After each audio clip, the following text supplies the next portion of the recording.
way back in 2009, still just seems like the other day, I came up with this fundraising concept and we called it Eat So They Can. And it was to have dinner parties all around the world at various friends' houses that were living wherever they were around the world, and invite people to, rather than bring a plate, they bring a donation. And from that, we raised around $30,000. And that year, I went to Africa looking for something that we could do, that we could start. And during that trip, I visited the slum areas of Nairobi, as well as a number of different schools that we saw over there, and some orphanages as well. And most of the time I would go into one of these schools or orphanages and I would say, what do you need? And they'd literally give me a shopping list of maize and beans and blankets and rice. And I would go off to the local village and I would buy those products, and then I would come back and give them to them. And when I asked them how long the supplies would last, I would be told maybe a few months, a month or two, and it all seemed very band-aid and not very sustainable. And we're pretty determined to have a more sustainable approach. On that same trip, way back in 2009, I visited a number of internally displaced persons camps, or IDP camps, as many of us will know about, that were the result of the 2007 Kenyan elections, which resulted in about 600,000 IDPs, refugees in their own country, so to speak. And at Pipeline IDP camp, I met the chairman, a man called Moses, and his IDP committee. And they put the thought of building a school into my mind at that point in time. This was the tent that they were using for the overflow, for preliminary the preschool children from their camp, their refugee camp, which had about 16,000 people living in it. And it was funny because during that trip, I was staying with a woman called Irene, a local woman I knew in Kenya, and she lived in Nairobi, and we would travel up by van to the 3 hours to Nakuru, where the IDP camp was. And one night it was getting quite dark, and I sort of jumped in the van, and Irene was in the van, and we sort of took off. And then in about 5 minutes later, I heard this little boy's voice talking, and I looked over to Irene, and she had this little boy on her lap, and I said, "Hello, where you come from?" And he sort of mentioned in Swahili, which Irene translated, that he wanted to come and see Nairobi. So Irene had just grabbed him and he jumped in. I think they must have been related, but I never got to the bottom of that. Anyway, I was staying in Irene's apartment, and little William, the boy, sort of was there with us for a few days until she took him back up to the IDP camp. And during those evenings, he and I remember he would be really interested in the books Irene had, and we'd sort of leaf through the books, and he was telling me how excited he was about starting school because he was 5. And when I'd been up in Nakuru, I'd visited the local sort of schools that were incredibly overwhelmed by the influx of these IDPs. And I just realized that William's chance of success in those schools was very limited, and Moses and his committee's request for a school for their IDP children really started to make sense for me at that point. So I returned back to Australia after that trip, and I convinced Kerry to become co-founder and director. And I asked her to come back with me to come and have a look at sort of the 3 main areas I'd looked at as a potential program for us to get involved in, to help decide which ones we should do. So we went back later that year and we visited 3 places. One was an orphanage, and one was a school, and the other was the Pipeline IDP camp. And Kerry and I talked for hours into the night about the place we could make the biggest impact. And ultimately, we decided it would be the Pipeline IDP camp. Now, that was predominantly due to our belief in the long-term sustainable impact of education, but also Moses and his committee's initiative and determination and motivation to be real partners with us and with their governments, which was always important to us from a sustainability point of view. So we found a range of materials for potential school uniforms. And I remember Kerry and I sitting on the plane, long journey home after that first trip, and we were designing school uniforms, we were drafting partnership agreements, we were drafting memorandum of understanding with the governments, we were looking at drafting construction contracts. We attempted our first logo for Aberdare Ranges, which thankfully our gorgeous friend and artist Kate Clarkson fixed up for us. And then we got back to Australia, and we held, Kerry with her phenomenal event management skills, put on this amazing event in the car park of Northbridge in Sydney with our co-hosts and good friends who ran Barusso's Pizzeria up there. We had a fantastic event and we raised close to $100,000, which enabled us to kick off the construction of our first 3 classrooms at Aberdare Ranges Primary School over that December-January period in 2009. There was an interesting point mid-January when the government, so Kerry and I had met with the government and sort of given them this Memorandum of Understanding, which was a public-private partnership agreement when we were over there.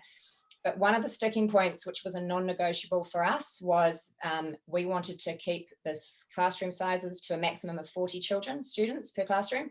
And they were sort of saying that wasn't possible. And we just really felt that would make a real problem, because then we would just be creating another overcrowded public school in Kenya.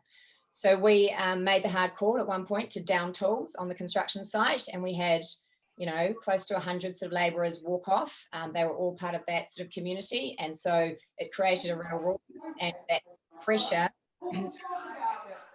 that pressure. Someone might want to mute. There might be a bit of noise in the background. Anyway, thank you. Great. And anyway, so we down tools, and that pressure did result in the government signing off on our Memorandum of Understanding, which cemented our first public-private partnership model, and that's a unique point of difference for So They Can. So in May 2010, Kerry and I returned with Terry and a group of friends, including my then 82-year-old father and Mary Nelson, who I think is on the call today, Mary. And she is our amazing Australian librarian, and Mary had collected over 1,500 books in Sydney the 4 months prior to this opening of the school, where we all travelled over. She'd given us all a huge box of books to check in as part of our luggage. I can remember we landed in Nairobi airport and we got everyone off, and we managed to find everyone's bags, and then we waited and waited, but the boxes of our precious books just didn't come through into the terminal. And after a very anxious, I don't know, 15, 20 minutes, with only us left in the terminal, I went and asked, I can remember this man holding a very large gun, and I said, any idea where our books might be? And he pointed outside on the tarmac, on the airstrip, and in the very far distance, I could see this trolley loaded with our boxes of books from Australia. And he laughed and said that they'd run out of diesel, so they couldn't bring the trolley into us.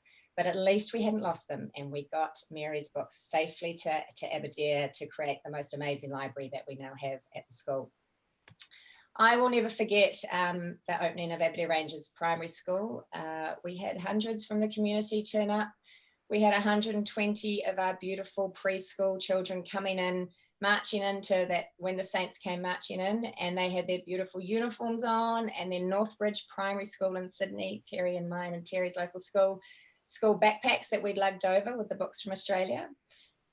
It was a really fundamental moment in many of us in our times. So our exit strategy, we've had a very sort of sustainable exit strategy front of mind from the beginning. We wanted to create sustainable projects where we were no longer needed. Moses and his IDP committee asked us for this the very first time we met them. They said, we don't want to have to ask others to feed our children. So we've always been very conscious to provide the fishing rod and not the fish. We've always had this 10-year focus to support communities and their government to create and then sustainably operate our schools and enhancement programs to enable us to move to more needy areas. And so to see this challenging plan succeed with Aberdare moving to our final sustained phase feels quite phenomenal, really. We have our founding project reach this stage, and it just, to me, it's empirical confirmation that we are achieving our vision of sustainable education for some of the poorest children in the world. And most importantly for our Aberdare community, I think it means to them that they will now have what they actually asked us for 12 years ago, the ability to educate their children themselves so that they can break that poverty cycle forever. I'm really proud of our very well considered, tested and proven sustainable education model with its 3-phase focus. And so it gives me a great deal of pleasure to now hand you over to Terry, our Programs Director, and she's going to explain how this model works in practice. Thank you. Thanks, Cass. And hi to everyone. Nice to see lots of familiar faces there. And I thought I'd start with looking at really what is sustainable development. So you've probably heard that term, thrown around. So what is it and what does it mean for us? So it's development that meets the needs of the present without compromising the ability of future generations to meet their own needs. So as Cass said, the difference from those first visits to the orphanages and the schools where they were asking for things. So development's not aid, it's bringing about lasting change. And the important thing for that is it takes time and it's a journey, and it's really a journey for everyone that's involved. And so when we think about sustainable development, we think about the economic development, the social sustainability, and also the environmental sustainability. So our specific approach is we always believe in starting with the problem. And once we understand that problem, we can address the root cause, not just the symptoms. And too often people want to go in and deal with the symptoms, but we need to actually go further and deal with the cause of the problems. So that means we don't just jump in at activity level, and we're really strategic. We really understand the problem. We understand the issues around it, and also really importantly, have a clear picture of what that end game is. And as Cass said, when she and Kerry started, they had that vision of leaving. So we make impact through sustainable development, and we do this through lots and lots of documents. There's actually a lot of background work to the activities and the images that you see. So we start with the Sustainable Development Goals because we know we're not working in isolation. We're working in partnership with all of the other organisations and individuals around the world working towards the Sustainable Development Goals. So from there, we develop our strategic plan. We break that strategic plan down into country plans. So how do we actually achieve that strategy in both Kenya and Tanzania? And that makes us localise it and look at the problem through the lens of both of those countries, two very different countries.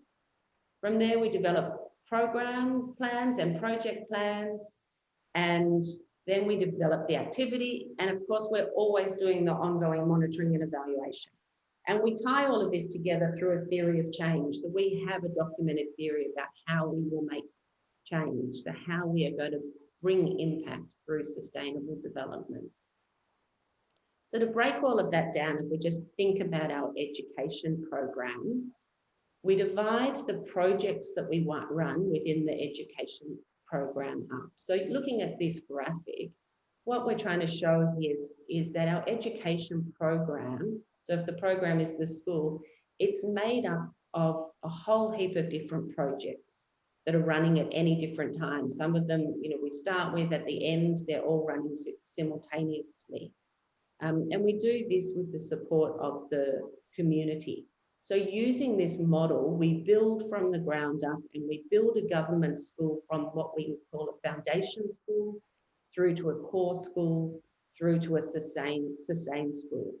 And one of the really important things to note is all of these projects, which you can see on the screen here, they're all in addition to the national curriculum. So because we work in government schools, we're adding projects on top of what the school runs through their national curriculum.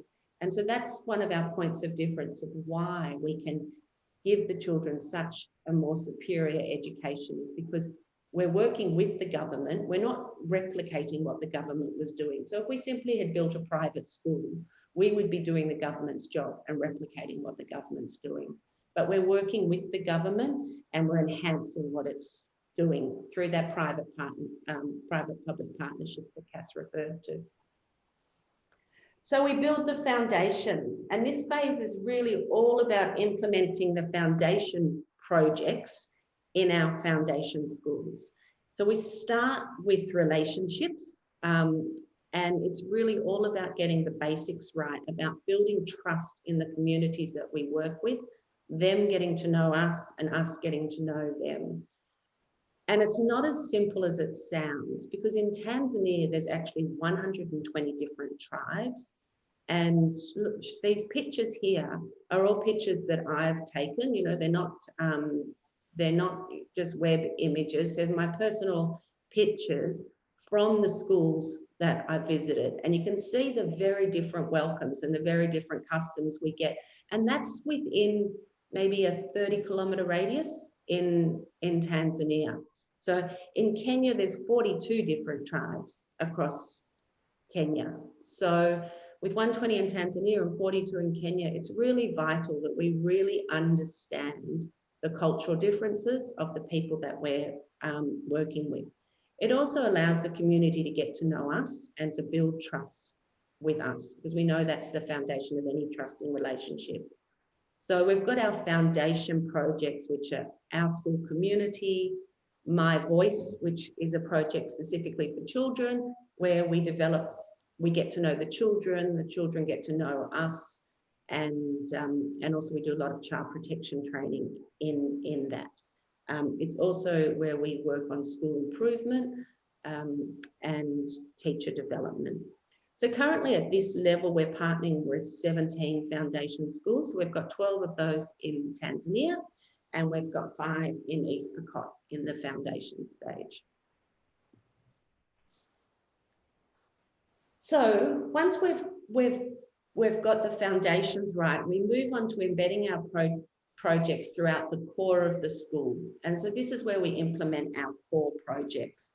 And so at this stage, all of the projects are running in all of the schools, and it's really the core focus of our education work. And it's where we see the biggest impact of our work. So we know through that combination of the projects that I showed you in that earlier graphic, we know that the children are empowered, their academic results are showing us that they're improving. And one of our primary measures is whether we see an increasing number of children increasing from primary school to secondary school. And we've got all of the evidence in our monitoring and evaluation to tell us that's exactly what's happening. More and more children are, because of the combinations of projects within our programs, making it through to secondary school. So we've currently got 15 core schools, I beg your pardon, in Kenya and Tanzania. So 12 of those in Tanzania and 3 of those in Kenya. And I include Aberdare Ranges Primary School in that number because we're on the path to sustainability, which I'll go through with you to Aberdare. But at this stage, we're still working with it actively as a core school.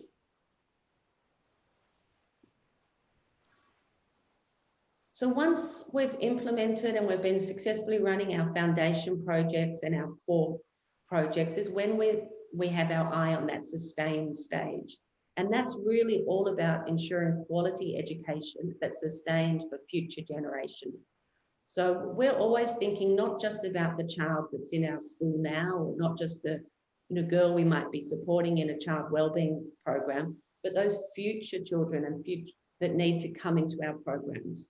And so we know we have to get it right at this stage for it to be sustained for those future generations.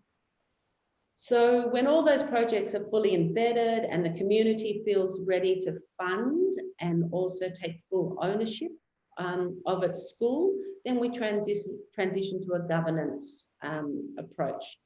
So we'll always be there. We'll continue to support the school with management and enhancement. That school will always be part of the So They Can family.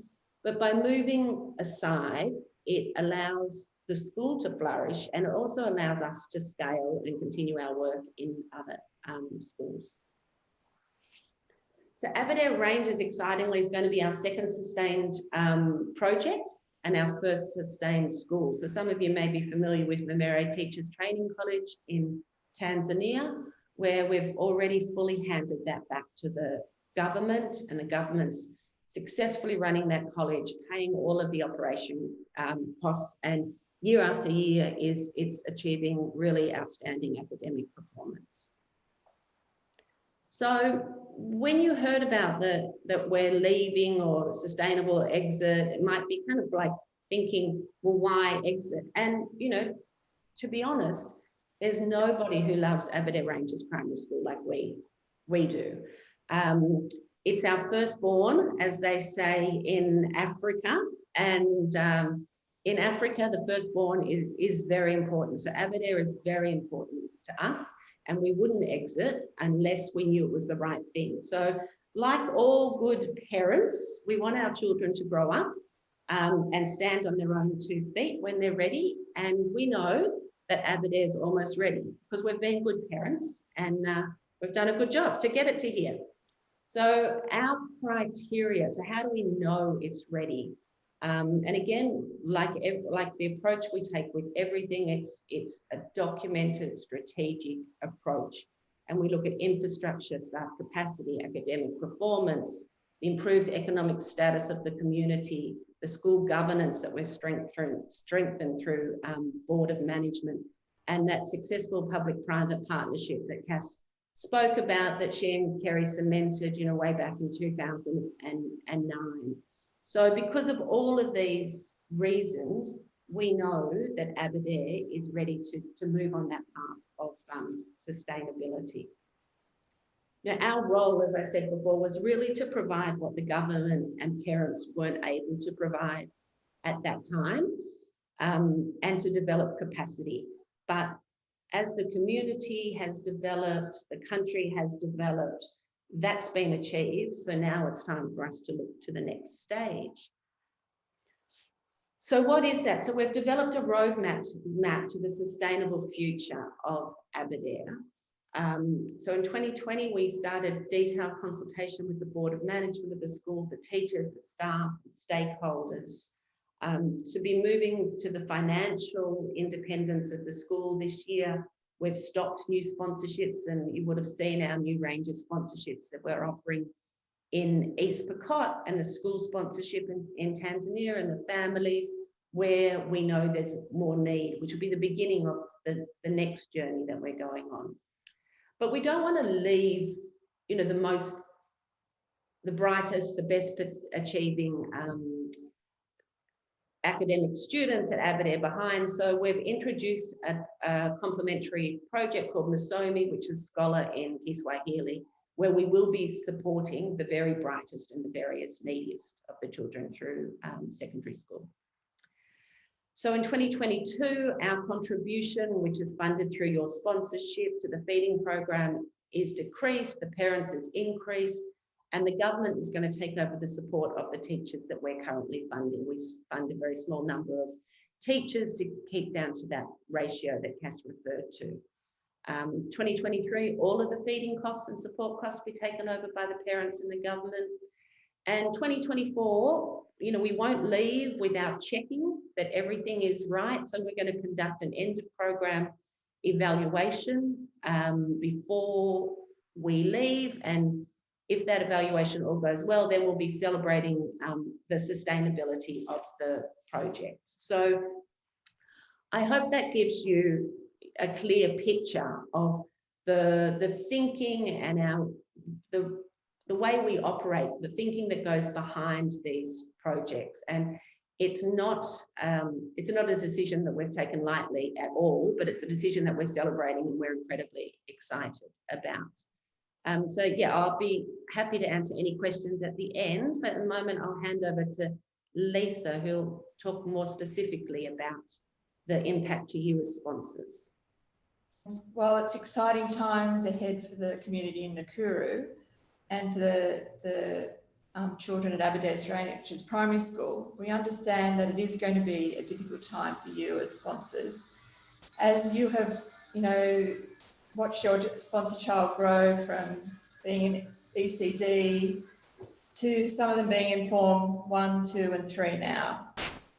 But I guess we just want you all to know that the impact that you've made with your sponsor child, whilst you won't be communicating with them on the long-term basis moving forward once you move out of ARPS, it will continue, and it will be a lifelong experience for that child. So in 2024, what does this mean for the sponsors? So this is a lovely photo of East Pokot, which is where we have moved now our sponsorship program going forward, which is one of the poorest communities in East Kenya. So we will you'll have an option here to either connect you with a new sponsor in East Pokot, or move your sponsorship to our Education Collaborative program, which is in Tanzania. And this is where you could have the opportunity to be able to be part of a collaborative where you'll sponsor a school, or you could transition your sponsorship through to the Family Strengthening Program. So going forward, our focus is on our primary education. And so those sponsors who have a Standard 8 child, they will transition to high school later this year. So whilst we have been people that have a Sponsor 8 child going forward, previously, they have been continuing. Okay, sorry, is that right? Perfect. So for, so for those sponsors who have a Standard 8 child, they will transition to high school later this year. So whilst we have been people that have a Sponsor 8 child going forward, previously, they have been continuing their sponsorship for Form 1s, 2 and 3, but moving ahead from this year, we will no longer be continuing the support of the sponsorship of sponsoring children in Forms 1, 2 and 3. So you will transition your sponsorship to either a new sponsorship in East Pokot, or you could contribute to a secondary fund, Mzoni, meaning scholar in Swahili. And this secondary fund will be for those students who need the support, the continued support, and who are reaching the high goals of excellence in their schooling. So that's going to be. So high school sponsorship. For those sponsors, who there is quite a few here today, who have been part of our education journey from the beginning and currently have sponsor children in Forms 1, 2 and 3, we will continue to support their schooling with your support until the end of 2024. And at the end of 2024, you could either decide to either sponsor a child in East Pokot, move your sponsorship to the Education Collaborative, what we talked about, or support our Family Strengthening Program, or contribute to the Mzoni Fund for students moving forward. So that's where we are with what's happening with sponsorship. And I know it probably can be a little bit confusing about where we're moving to, but hopefully that gives you a little bit of a clearer picture of what's installed for the sponsorship program in the next couple of years. But I also want to give you a bit of an update on COVID-19 because there hasn't been any letters which you've received in the last year. And I just wanted to let you all know that your support has meant so much to these communities, and it's enabled us to implement various strategies, including hygiene stations, education, masks, educational supplies, as well as home education kits. And these home education kits have been very important for the students because over the last 9 months, the students haven't been at school except for Standard 4 and Standard 8. And so this has been given them the ability to keep up with their learning whilst they've been at home. But we were very excited in January this year when schools went back after 9 months. And so they are all back in school now, and they're very excited to be back there with their friends and learning in the classroom environment once again. So every day they go to school and they have to wear their masks and they get their temperature checked. But it's, just very exciting for them to be back there. So the Standard 4 and Standard 8 students have been back since last year because they'll be sitting their exams in April. But for all of the others, because they've missed their 6 months or 9 months of schooling, what they're going to be doing moving forward is consolidate their schooling over the next 2 years. So for 2020, year of schooling won't finish until July this year, but by the end of 2023, they'll all be back on track and they will be, they won't have missed any of their schooling moving forward.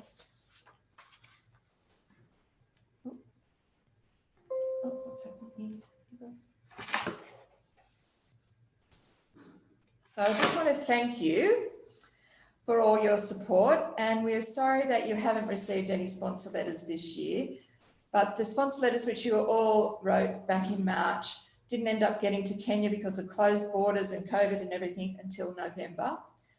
But all the students are now presently writing the letters back to you, and we're very excited to receive them. So we hope to get these all to you in April, but we will keep you updated with when the letters are on the way to you and when your next letters will be back on track. So we just want to thank you all for your continued support. We've only been able to do everything that we've done and achieved all the results that we've achieved with your support. So thank you. Sponsorship program has taken a hit with COVID. Given that most of our sponsors come from our events, our physical events, that obviously we had to cancel all of those last year. And I just find this incredibly heartbreaking because the children in our communities, as most of us know, they're always the ones that are the hardest hit with global disasters. So we're really working hard to try and mitigate the downturn we've had in acquisition of sponsorships due to COVID. So we're always looking for more sponsors, and we'd love any help you may be able to give us, please, whether it's sponsoring yourselves or talking to other people about sponsorship. As Terry and Lisa have both mentioned, we now have 3 types of sponsorship. So you could sponsor a child in East Pokot, our newest and poorest community in Kenya. You could sponsor a family, which has amazing returns because often there's sort of 5 to 9 children in that family. And you can also be part of a conglomerate group that we collect sponsoring a whole school. And if this is something you can help us with, please get in touch with Lisa. She's just lisa@sotheycan.org, or just sign up on our website under sponsorship. It's very clear.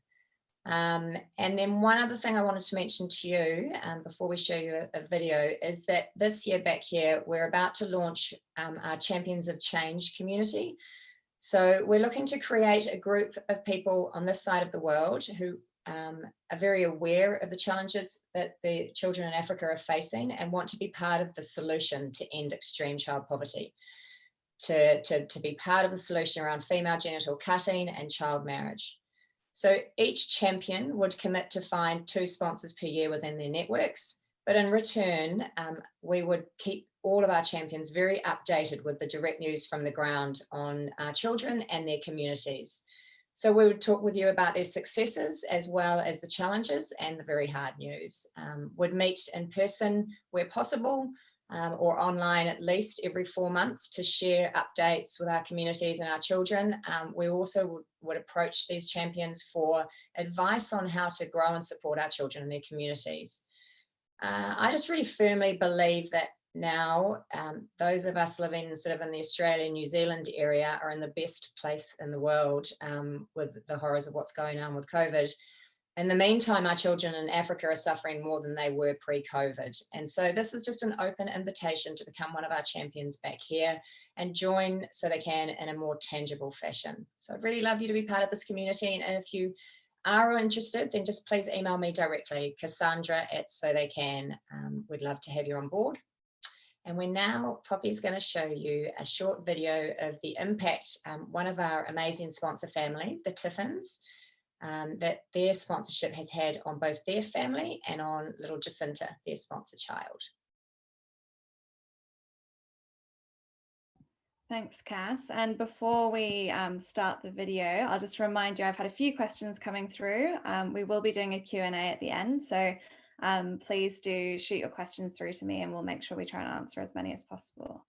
Until then, hopefully this works.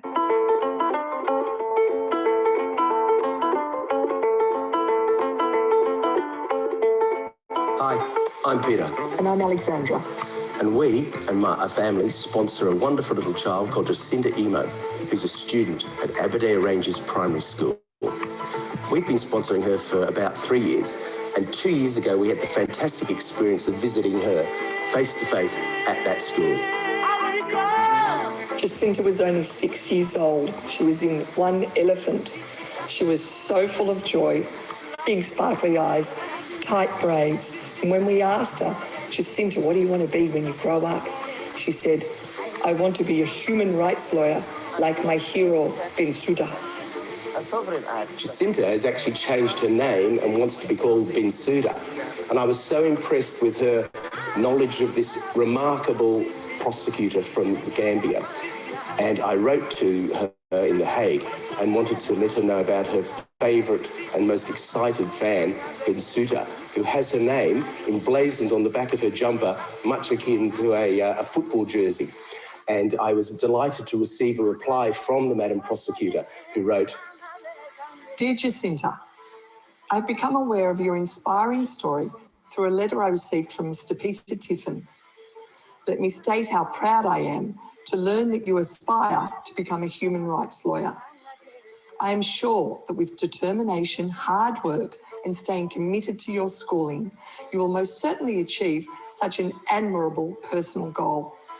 Do not be afraid to dream big, and above all, pursue your goals with tenacity, utmost integrity, and respect for others. Just like you, I was motivated from a young age, inspired by the feeling that certain things were right and certain things were wrong. Like you, I wanted to help others. The world needs young, committed talents like you to make it a better place. I feel honoured to have come to know your story, hopes and goals. You have inspired me. Thank you. Jacinta's a little dreamer and we think she's fantastic. And we, as sponsors of her and the school, want to be with her all the way. The sky's the limit for this kid. She's going to get there.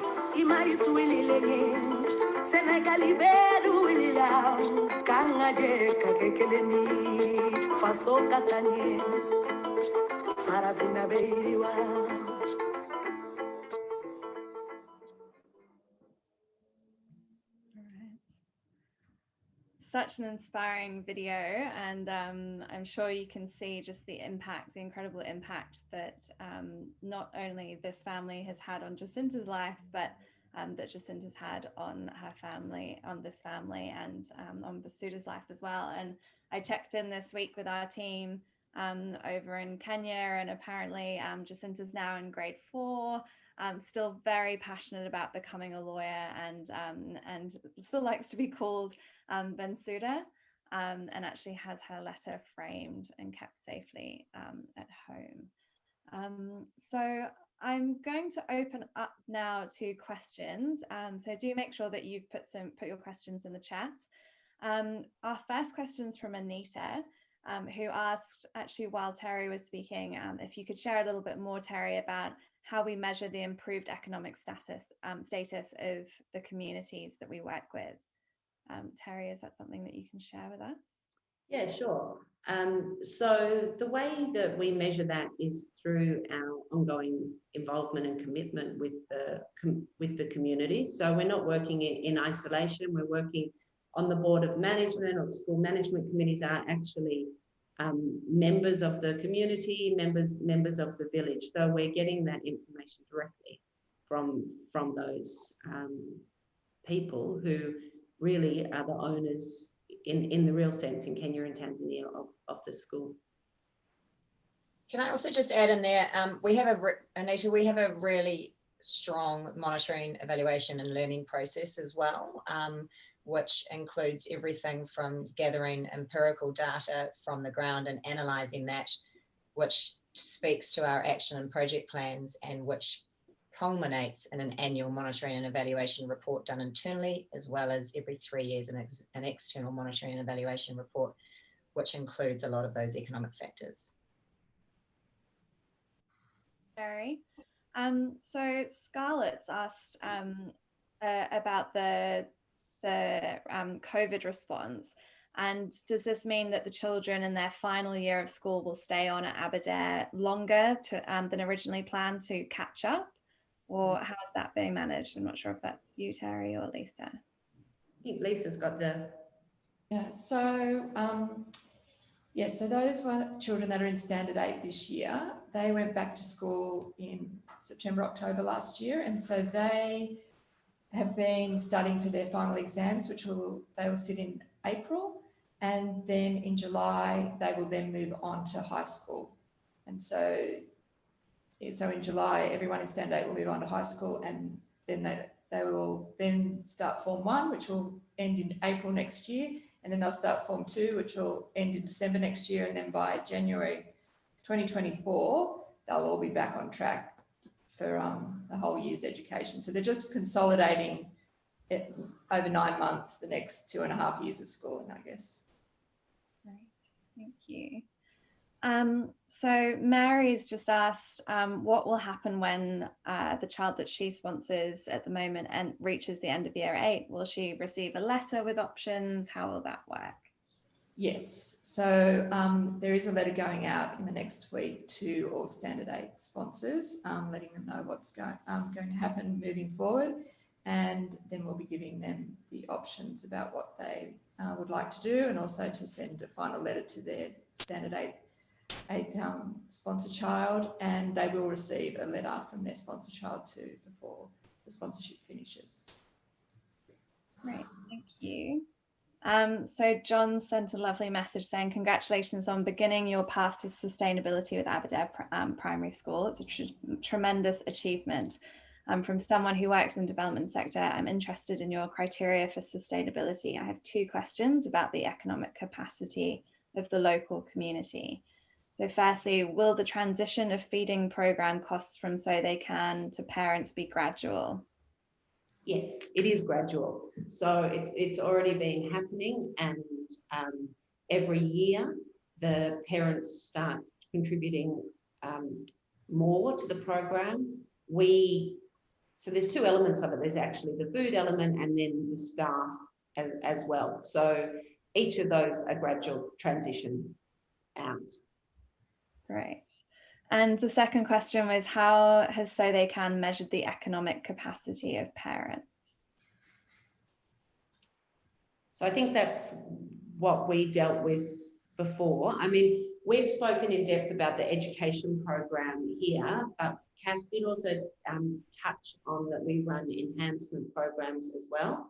So for some of the community that involves income generation activities, and so we've got a Wazisha business skills program as well. So we do take a holistic approach. Our focus here has been on education, but there's a whole suite of other programs that fit around the education program as well.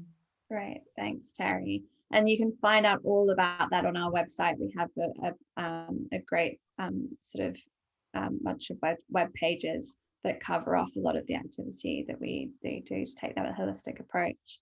And John, the measurement of those activities from an economic point of view is done through our monitoring and evaluation program as well, which applies to our 3 enhancement programs that we have around that as well. So thank you. So we have a great question here. As someone who's only 15 and can't make money, how can I involve myself fully in helping them get the best possible education? Cass, do you want to take this one? Yeah, that's a great question. And my response to that is I think that this Champions of Change Back Here community would be fantastic for you, because I know from my children that no doubt your presence on social media is probably quite large, and your ability to communicate with a large group of people. So all you need to do is, if you come and become part of our Champions of Change community, then you'll be very tangibly involved with what's the impact that we're making, and you will then be making on the ground. And all you have to do is understand the sponsorship program and what's involved, which we will help you with and teach you about. And then you just ask your friends and family to come and sponsor with us. And I think you wouldn't find it hard at all to find 2 sponsors a year and join that community. So I'd love to talk to you about it further. Just flick me an email, we can chat. And on that, that's a very early sneak peek into the program which we're launching. So you won't find much information online, but there will be some communications going out shortly. Until then, you could be one of our first champions. So get in touch directly with Cass, as she mentioned, if you're interested in getting involved. So we've got a couple of questions around what happens after the students that are you're sponsoring transition to their high school. So is it possible to continue to support my grade 8 student when she goes on to high school, or another question was around sponsoring her family. So Lisa, is that are either of those things an option? Well, so because we are concentrating on the early years program, moving forward, there isn't an option to continue to sponsor the child going forward into high school. Because they go to so many different high schools, it's just difficult for us to manage that. And because we find that if we give students the resources and everything they need and the learning that they need in those early years, that will sustain them to have in their high school years to have good ethics with studying and schooling and the importance of education and everything. So I guess in answer to that question, at this stage, it's once the sponsorship is complete at the end of standard 8, that's where it's going to stop, unfortunately. Can I just add in there, Lisa? Oh, sorry. I just wanted to add in there. It's a really good question because on a personal level, my 4 children have sponsored 4 children for the last 10 years at Aberdare. And it was a really hard, long series of discussions we've all had as a management team about the right thing to do. And ultimately, for me personally, what made sense to me was that So They Can, and all of us here are here to support the neediest of children in Kenya and Tanzania. And certainly knowing that these children have had the chance that they've had with our sponsorship so far, and that they're on a really good footing, and then being able to move my children's sponsorship to East Pokot, to the girls and the boys up there that so desperately need us. The poverty up there is extreme, made me feel like what we are doing is for the community. So I really just wanted to acknowledge how hard that is for some sponsors. And we're happy to have further conversations around that if possible, but it ultimately comes down to doing what the community need us to do. Sorry, Lisa, carry on. Oh, that's perfect. Great. We've got lots of other questions flooding through, and I'm worried we're not going to get through all of them. I'll just do one more. So perhaps, Lisa, can you outline the 3 sponsorship offerings that we now have? Someone's just asked a little bit about the schools versus family, how you kind of, what that means to get involved in a school versus a family versus a student, and just what the differences are. So the 3 sponsorships is sponsoring a student in East Pokot, which is one of the poorest areas in East Africa. And with this sponsorship, it's similar to what we've been doing at Aberdare Ranges Primary School, except for that the sponsorship money, while you have the connection with the child, the sponsorship money will go to help the whole school, and they will then use that money for what they determine they need to use the money for the most. So it doesn't go to the specific child, it actually goes to the school. So it's a bit of a change in our sponsorship program going forward. And then there is the Education Collaborative. And so I guess this was for Tanzania, and we have a number of schools over there that we support. And it is for those sponsors that don't necessarily want that one-on-one connection, having to write letters to their sponsor child, but want to be involved and make a difference with the community and the school that they're attached to. And also it was a way that like-minded people could come together and support a whole school and see that the impact that can make on the school and further on the community. And they can have online events and they can meet new people. And so I guess it was trying to appeal to a different set of people. And then we have the family strengthening program. So that is what we're doing at East Pokot, trying to strengthen the support around the families over there with education. And it was, again, for those sponsors that may not necessarily want that one-on-one connection, but want to see the impact of what their money can do to the whole family. And so it would be creating that type of sponsorship moving forward. So that's the 3 ones. And the family strengthening one includes your sponsorship goes towards the education of all the children in the family, as well as providing income generating activities and support for that family to empower them going forward. And the schools sponsorship is a group of 40. We team you up and there's 40 of you sponsoring one school. So it's quite a phenomenal impact that that group of 40 will have. Great. And the costs for those are, I think it's $55 per month for the student sponsorship. Is that right, Lisa? Yes, and then 60 for the school sponsorship and 125 for the family strengthening. Awesome. Thank you. Poppy and Ellie and our marketing team have done an amazing job describing all that on the website. So if you go to sotheycan.org and just look under sponsor, it's all beautifully written up and great photos and exactly what it all we give back to you as well in return. Thanks, Cass. Well, look, gosh, that hour went fast. It always seems to. So we might wrap up there. As Cass and Lisa mentioned, you can find out more on our website, which is sotheycan.org/sponsor. And we would absolutely love for you to get involved in any way. Cass mentioned a few of the different ways that you can participate and help us fundraise if you can't make the regular donations, whether it's participating in our One Human Race, which kicks off officially next month, fundraising and running your own fundraising activities, or even just being part of our Brains Trust. So if you ever have any other ideas of how we could support our community or fundraise, we really do appreciate your input. We had some great ideas after the last session, and we would absolutely love for you to come forward. So if you have any thoughts on that, please do email Lisa, Cass, or myself. Lastly, we will be sending out a short survey after this event. So if you've got any feedback or any other ideas on how on topics that you'd like to hear from us on, let us know. And with that, Asante Sana, thank you all so much for joining us, and we really wish you all the best and hope to see you at our next event.